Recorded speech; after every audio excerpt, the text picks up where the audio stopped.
नीतीश कुमार कभी उन्माद की राजनीति नहीं करते हैं। 17 साल हो गया, एक दंगा नहीं हुआ। देखिए नीतीश कुमार की नीतियाँ या लालू प्रसाद यादव की नीतियाँ, दोनों की नीतियाँ सामाजिक न्याय के लिए डेडिकेटेड रही है। नीतीश कुमार के शासन में देखेंगे कि किसी न किसी जिले में यादव डीएम रहे, यादव एसपी रहे, कुशवाहा रहे, अति पिछड़े रहे। देखिए ये बिहार है और यहाँ पर किसी भी दलित को घोड़ी पर चढ़ने के लिए गोली नहीं मारी जाती। फैक्ट्री बिहार में चीनी मिल थी, वो लालू जी के शासन के पहले बंद हुआ था, लालू जी के शासन में बंद नहीं हुआ। आप हनुमान जी को खड़ा किए, नीतीश कुमार वहाँ पर महात्मा बुद्ध को खड़ा कर दिए। उठाते थे नीतीश कुमार, अक्सर ऐसा अपने स्पीच में भी कहते हैं कि वे कर्पूरी ठाकुर को अपना एक आइडियल के तौर पर लेते हैं। और लेकिन निजी क्षेत्र में और पंचायतों में जो इन्होंने आरक्षण किया, महिलाओं को, हाँ महिलाओं को अभी आरक्षण किया, तो ये बहुत काबिले तारीफ है। और महिलाओं के आरक्षण के कारण बिहार में बहुत बड़ा बदलाव भविष्य में होने जा रहा है। लेकिन तेजस्वी जी के, नीतीश जी के साथ आ जाने के बाद से दलितों को थोड़ा सा एक बल मिल गया कि नहीं, सामाजिक न्याय की लड़ाई अब ये लड़ी जा सकता है कि भाई ये कुर्मी का शासन है, यादव का शासन है, कुशवाहा का शासन है। इस तरह से उन्हें कहकर उन्हें बरगलाया जा रहा है। लालू प्रसाद यादव और नीतीश कुमार दोनों का योगदान है।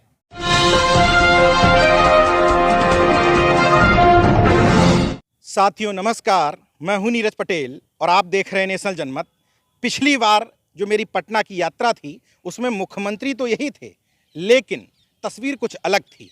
अब जो मेरी यात्रा है, मुख्यमंत्री फिर से वही हैं, लेकिन तस्वीरें चेंज हैं। अलग अलग नारों से, अलग अलग होर्डिंग से पटा हुआ है पटना शहर। मेरे साथ दुर्गेश कुमार जी हैं, लिखते पढ़ते हैं और मैं उनको चिंतक कह सकता हूं, राजनीतिक तौर पर अच्छा विश्लेषण करते हैं। तो मैं आपसे समझने की कोशिश कर रहा हूं कि इन परिस्थितियों में मुख्यमंत्री पहले भी वही और मुख्यमंत्री अब भी यही, लोग इस जोड़ी पर क्यों भरोसा करें? पूरे देश के लोग, मौजूदा जो हमारी केंद्र सरकार है उसकी नीतियाँ जो है सोशल जस्टिस के खिलाफ है। सोशल जस्टिस के सिर्फ खिलाफ ही नहीं है, उनकी नीतियाँ पूंजीवादी है। आप देखें कि इस देश में लगभग 65% के आसपास लोग हैं जो कमाते हैं, लेकिन उन्हें खाने के लिए संघर्ष करना पड़ता है। यानी खाना पीना तो हो जाता है, लेकिन दवा के लिए संघर्ष करना पड़ता है। उसके अलावे और देखें तो यूनिवर्सिटीज़ में आपके लिए रिसर्च वाले जो सीट है वो कम कर दिए गए। छात्रों के लिए जो शिक्षा है वो मुफ्त करना था तो वो महंगा कर दिया गया। तो ये जो मौजूदा जो नीतियाँ है केंद्र सरकार की, जो नीतियाँ हैं, तो जो न्याय पसंद लोग हैं, चाहे किसी भी जाति से हो, किसी भी वर्ग से हों, वो एक ऐसे व्यक्ति को देखेंगे जो आने के बाद में उन चीज़ों की रिकवरी कर सके, उसे फिर से स्टेबलाइज कर सके। तो उसके लिए देखेंगे तो देश में एकमात्र ऐसा चेहरा है जो नीतीश कुमार का है। अब ये दोनों लोग आए हैं, मैं आ रहा हूँ, ये दोनों लोग आए हैं एक साथ, कहें कि क्यों इन पर विश्वास करें। देखिए नीतीश कुमार की नीतियाँ या लालू प्रसाद यादव की नीतियाँ, दोनों की नीतियाँ सामाजिक न्याय के लिए डेडिकेटेड रही है। ये कभी सामाजिक न्याय से बाहर नहीं गए। लालू प्रसाद यादव, नीतीश कुमार, दोनों की राजनीति सोशलिस्ट विचारधारा से जुड़ी हुई है। एक बार ये लोग कांग्रेस के विरोधी थे, लालू जी कांग्रेस के साथ गए, लेकिन लालू जी कांग्रेस की नीतियों पर नहीं चले। वो यहाँ पर जो सोशल जस्टिस अपने तरीके से जितना लागू करना था उन्होंने किया। नीतीश कुमार भाजपा के साथ गए, लेकिन मुख्यमंत्री तो यही थे भाई। इन्होंने भी जो काम किया बिहार में, जो काम किया आरक्षण को लेकर के, पंचायती स्तर पर देख लीजिए। पहले क्या था कि तमाम जिलों में अफसर नहीं होते थे, यानी ओबीसी, एससी, एसटी के पदाधिकारी नहीं होते थे। नीतीश कुमार के रीजन में देखेंगे कि इन्होंने पूरा जो तमाम जिलों में डीएम, एसपी, तमाम वहाँ के सामाजिक समूहों को ध्यान में रखते हुए गया। कोई जाति वाला नहीं कह सकता है कि मेरा इसमें उत्पीड़न हुआ है नीतीश कुमार के शासन में। वो कह रहा है तो उसे साबित करने के लिए उसके पास प्रमाण नहीं है। उसके प्रतिनिधि वहाँ गए हैं, चाहे किसी भी जाति से हो। नीतीश कुमार के शासन में देखेंगे कि किसी न किसी जिले में यादव डीएम रहे, यादव एसपी रहे, कुशवाहा रहे, अति पिछड़े रहे, बनिया कास्ट से लोग रहें, अगड़ी जातियों से लोग रहें। तो ये नीतीश कुमार का अचीवमेंट है, इसे आप इनकार नहीं कर सकते हैं। नीतीश कुमार कभी उन्माद की राजनीति नहीं करते हैं। 17 साल हो गया, एक दंगा नहीं हुआ। दूसरे कई जगहों पर दूसरी भी एकदम जो कहते हैं कि कट्टर मंडलवादी, वहाँ भी दंगे हुए, लेकिन नीतीश कुमार के शासन में ही नहीं हुए। तो नीतीश कुमार को सामाजिक न्याय की समझ है, लोहिया के शिष्य हैं, जॉर्ज फर्नांडिस से साथ ही रहे हैं। उसके अलावे चीज़ों को प्रशासनिक स्तर पर कैसे लागू किया जाता है और कैसे जो मौजूदा सरकार है, केंद्र सरकार, वो जो अव्यवस्थित कर दी है और अपने संघ की नीतियों को जो लागू की है उसको फिर से रिस्टोर करने के लिए, भारत के मौजूदा ढांचा को रिस्टोर करने के लिए नीतीश कुमार से बेहतर बुद्धिमान कोई नेता अभी इस देश में नहीं है। अगर है तो बता दीजिए। जब आप कहते हैं कि नीतीश जी हमेशा सामाजिक न्याय के पक्षधर रहे, बीजेपी के साथ रहते हुए भी बिहार में सामाजिक न्याय चला पाए क्या? देखिए ये बिहार है और यहाँ पर किसी भी दलित को घोड़ी पर चढ़ने के लिए गोली नहीं मारी जाती। ये यदि इसमें कहेंगे कि तो भाई लालू प्रसाद यादव और नीतीश कुमार दोनों का योगदान है, तो इसको मानिए कि बिहार में वो ढांचा है सामाजिक न्याय से समझते हैं कि इक्वलिटी, यानी सोशल रूप से सब लोग एक डेमोक्रेटिक हो, उनका स्वभाव हो। आप देखिए ना पंचायत में कितने अति पिछड़े के लोग आए हैं सत्ता में। पंचायत की राजनीति से लगभग मुझे लगता है कि 20% विधायक अभी जो है वो पंचायत की राजनीति से निकले हुए हैं और वे सब नीतीश कुमार की देन है। तो उससे आप इनकार नहीं कर सकते हैं कि सोशल जस्टिस यहाँ पर लागू नहीं हुआ है। आप देखेंगे छोटे छोटे यहाँ पर समस्या है, लोगों को आर्थिक रूप से थोड़ा बिहार कमजोर है। आप देखेंगे कि छोटी छोटी नौकरियाँ यानी 20,000 की नौकरियाँ जो आसपास में मिल जाती है, 15,000 की नौकरियाँ, 20,000 की सरकारी नौकरियाँ, इतने बड़े पैमाने पर मुझे लगता है कि सृजन हुआ है यहाँ पर। देश के किसी भी राज्य में उतनी नौकरियों का सृजन नहीं हुआ होगा। एक पंचायत ऑफिस में आप जाइएगा तो 15 से 20 लोग काम कर रहे हैं। क्या उत्तर प्रदेश में होता है ऐसा? नहीं हुआ है उत्तर प्रदेश में। बगल के लोग यहाँ रहते हैं, वे बताते हैं वैसा नहीं होता है। तो तमाम संस्थानों में पिछड़ी जातियों बिहार की इमेज अभी भी खराब करके रखी जाती है कि बीमारू राज्य है, यहाँ से लोग बहुत ज़्यादा पलायन करके इधर उधर धंधों के लिए जाते हैं। बिहार में पलायन पिछले 300 सालों से हो रहा है। ये समझिए कि यहाँ पर ये 1700 कुछ का, मैं एग्जैक्ट नहीं बता पा रहा हूँ, 1700 कुछ की बात है। तो उस समय यहाँ पर 2/3 टैक्स लगा दिया जाता था। डुमरांव के महाराजा थे, 2/3 टैक्स लगता था। उसी समय लोग यहाँ से कहाँ जाते हैं? पश्चिम बंगाल की तरफ चले जाते हैं। गाना सुने होंगे कि पूर्ववा चल गिले। तो मतलब पूरा पूर्ववा जो था हमारे लिए बंगाल था। उस समय पलायन हुआ। उसके बाद आप देखें तो 1857 के आसपास में जो हुआ कि लोग यहाँ से मॉरिशस गए, तो मॉरिशस सिर्फ अंग्रेजों के कारण से नहीं गए। यहाँ पर जो सामंती प्रवृत्ति के लोग थे, जो लगान मजबूत तरीके से लगाते थे और ज़्यादा वसूलते थे, इसके कारण से भी लोग वहाँ गए। उनके लिए वहाँ भी था पलायन। उसके बाद आज की समस्या नहीं है, फैक्ट्रियाँ बंद हुई। लालू शासन के पहले बंद हुआ फैक्ट्री। बिहार में चीनी मिलें थी, वो लालू जी के शासन के पहले बंद हुआ था। लालू जी के शासन में बंद नहीं हुआ। तो मीडिया जानबूझ के कुछ टारगेट करती है क्या? देखिए, कुछ लोगों का कोई देश नहीं होता, कुछ लोगों का कोई गांव नहीं होता, कुछ लोगों का कोई मातृभूमि नहीं होता। उन्हें हमेशा सत्ता चाहिए। सत्ता में नहीं रहेंगे तो वे देश बदल देंगे, गांव बदल देंगे, मातृभूमि को भी बदल देंगे वे लोग। तो वैसे लोग हैं। मतलब मैं पूछ रहा हूँ कि लालू प्रसाद यादव के पहले बिहार अच्छा था। अभी बीमारू कर रहे हैं। कैसे बीमारू? अपने ही राज्य को, एक देश में 4-5 राज्य है, उसे आप बीमारू कर रहे हैं। आप उसका समाधान कीजिएगा ना। अब यहाँ से देखिए, फ्रेट इक्वलिटी जो पॉलिसी थी, भाड़ा समानीकरण अधिनियम जो था, लागू हुआ। क्यों भाई? पटना से जो धनबाद से पटना लाने का माल आता है, जितना भाड़ा लगता है उतना ही भाड़ा में वो माल पहुँच जाता है, महाराष्ट्र में पहुँच जाता है। तो फैक्ट्रियाँ वहाँ लगी। तो यहाँ के लिए ह्यूमन रिसोर्स पर आपको खर्च करना था, आपने नहीं किया। उसका हर्जाना आपको देना चाहिए था, आपने नहीं दिया। कैसे बीमारू आप हमारे राज्य को कह रहे हैं? इसका मतलब अपने ही घर में भाई एक छोटा पड़ गया तो उसे कमजोर कर रहे हैं। अच्छा, दूसरी बात है ह्यूमन रिसोर्स। हमारे पास ह्यूमन रिसोर्स है जो हम सप्लाई करते हैं, कहिए या हमारे लोग जाते हैं, इसको आप गाली देंगे? इसी की बदौलत तो आपकी फैक्ट्रियाँ चल रही है। और दूसरी बात है कि फैक्ट्रियाँ चलना ही सिर्फ विकास का द्योतक नहीं होता है। यदि फैक्ट्रियाँ चलता तो एचडीआई में बिहार का और गुजरात का बहुत ज़्यादा अंतर नहीं है। एचडीआई में सबसे बेहतर मुझे लगता है केरला होगा, तमिलनाडु होगा, गुजरात नहीं है, महाराष्ट्र नहीं है। अच्छा, एक अंतर और मैं देखता हूँ, उत्तर प्रदेश में चाहे सामाजिक न्याय की बात करने वाले लोग हों या बहुजनवादी लोग, सब ने गाहे बगाहे परशुराम और फरसा पकड़ लिया। यहाँ अभी क्या स्थिति है ओबीसी और एससी की पॉलिटिक्स में?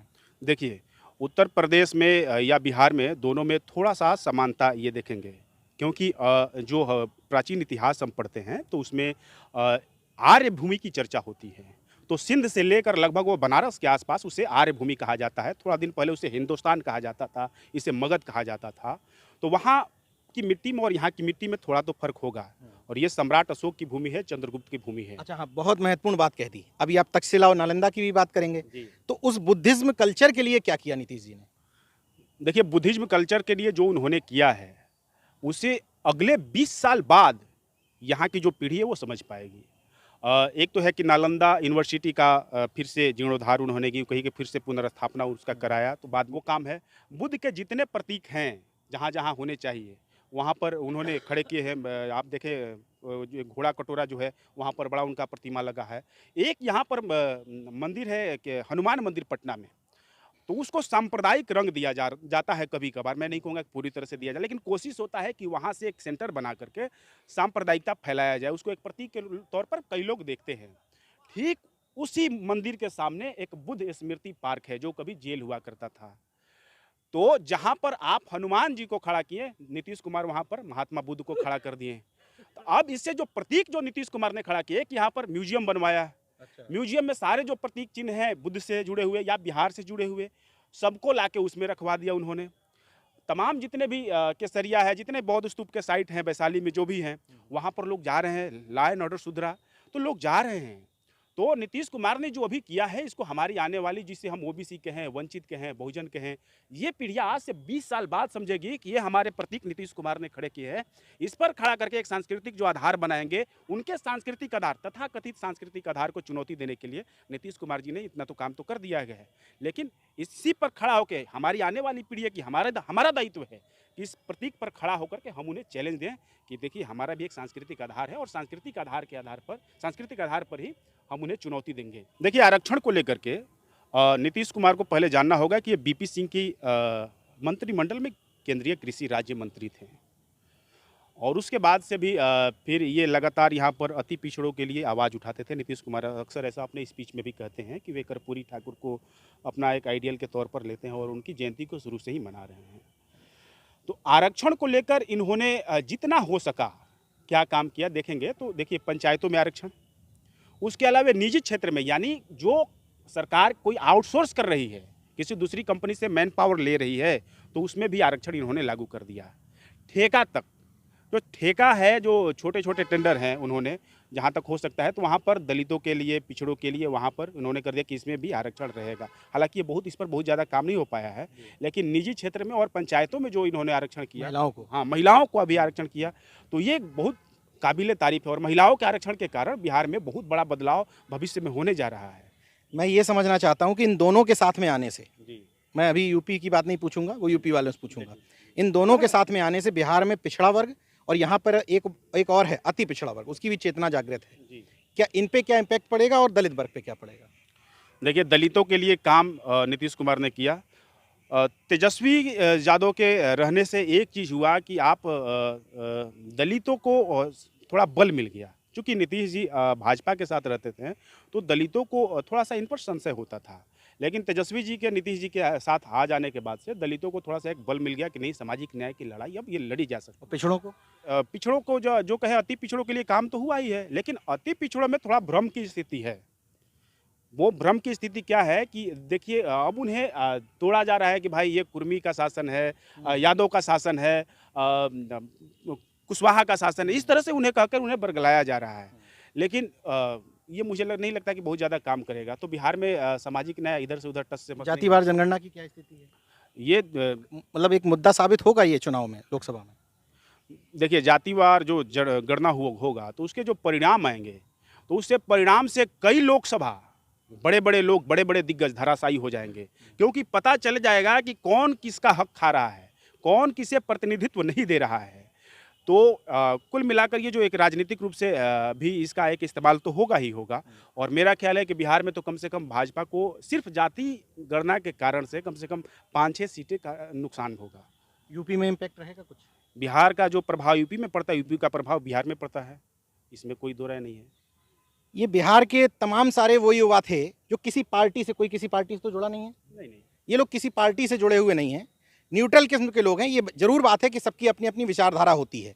तो मैंने इनसे सिर्फ ये समझने की कोशिश की, बिना किसी नेता के, कि बिना किसी पार्टी के महिमा मंडन के, कि जो आरोप लगता है कि वही नीतीश कुमार अभी तक बीजेपी के साथ थे, वही नीतीश कुमार अब आरजेडी के साथ हैं, फेस बनने जा रहे हैं, नहीं, ये बात की बात है, लेकिन फिलहाल वो संपूर्ण विपक्ष को एकजुट करते हुए दिखाई दे रहे हैं, सबसे मिल रहे हैं। तो मैं पटना आया था तो मैंने समझने की कोशिश की कि पूरे पटना में जो होर्डिंग लगी हुई हैं, जिस तरह के नारे हैं कि बिहार संभाला, आप दिल्ली की तरफ बढ़ेंगे, वहाँ विकास दिखेगा, तो नीतीश कुमार का वो कौन सा पार्ट है जिसको ले करके लोगों को ये समझना चाहिए कि अब उनमें संशय करने की ज़रूरत नहीं है। वही मैंने दुर्गेश जी से समझने की कोशिश की है। देखते रहिए नेशनल जनमत, जागरूक और सजग बने रहिए। जय विज्ञान, जय संविधान। धन्यवाद।